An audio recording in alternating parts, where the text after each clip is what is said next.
Il suffit de se balader en centre-ville pour en trouver. Les enseignes franchisées sont de plus en plus nombreuses dans nos rues.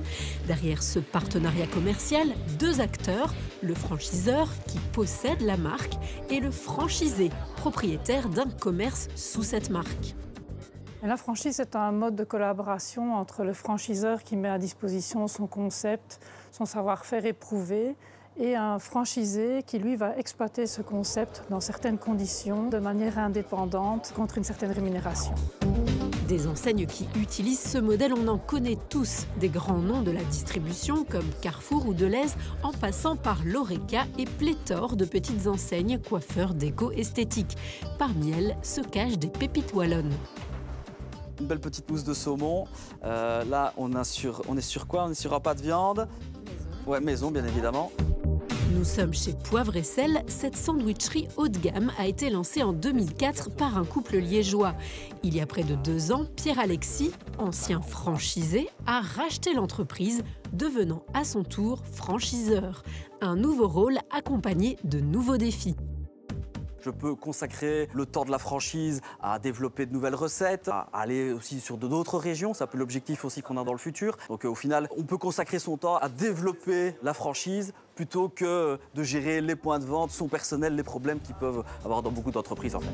La gestion du point de vente, c'est donc l'affaire du franchisé. Cet entrepreneur indépendant s'occupe du personnel, des commandes, du quotidien, des investissements.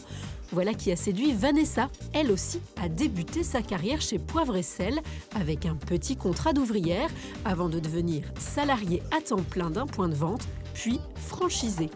Ouvrir mon propre restaurant, c'est toujours resté dans un coin de ma tête, mais je n'ai jamais osé passer le pas de me lancer avec ma petite sandwicherie chez Vanessa, par exemple.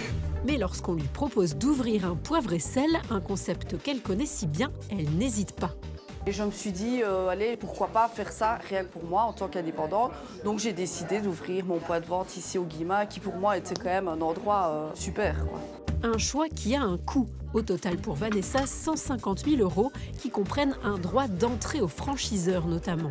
Quand on apprend quand même l'investissement que c'est, on réfléchit quand même à 2 fois. J'ai fait un petit apport financier personnel et on a fait un petit appel à la banque qui suit d'ailleurs beaucoup de franchisés, donc qui étaient quand même déjà convaincus. La franchise, un modèle qui rassure aussi les organismes de financement. Vanessa, elle, utilise le business model, la notoriété de la marque. En contrepartie, elle doit respecter les recettes, les prix des produits. Elle paye également chaque mois aux franchiseurs un petit pourcentage de son chiffre d'affaires. Pour le développement de l'enseigne, les nouvelles recettes, tout ce qui est développé au quotidien, les formations AFSCA, voilà, c'est beaucoup de choses aussi qui font aussi que ça doit faire vivre le groupe même pour qu'on puisse aussi nous le développer derrière et essayer d'augmenter le chiffre d'affaires de chaque point de vente. Et ça fonctionne. Cette année, Poivre et Sel vise les 4 millions d'euros de chiffre d'affaires. Et l'enseigne va ouvrir son 13e point de vente à Namur. Mais une franchise n'est pas totalement l'autre. C'est ce que l'on découvre au grand salon annuel du secteur. Chez Intermarché, par exemple, tous les franchisés sont aussi franchiseurs. C'est une franchise coopérative, c'est-à-dire que tous les indépendants sont copropriétaires de leur point de vente, de leur entreprise et copropriétaires du groupement. Nous co-gérons le groupement ensemble et nous veillons à la rentabilité et à la pérennité de nos entreprises. Des modes de fonctionnement différents donc pour un système en vogue. La franchise est assez présente en Belgique. Si on regarde les magasins sous enseigne, à peu près 30% des points de vente seraient exploités sous forme de franchise. On compte environ 300 réseaux de franchise chez nous, des véritables moteurs d'emploi qui permettent de faire vivre et grandir beaucoup de nos commerces locaux.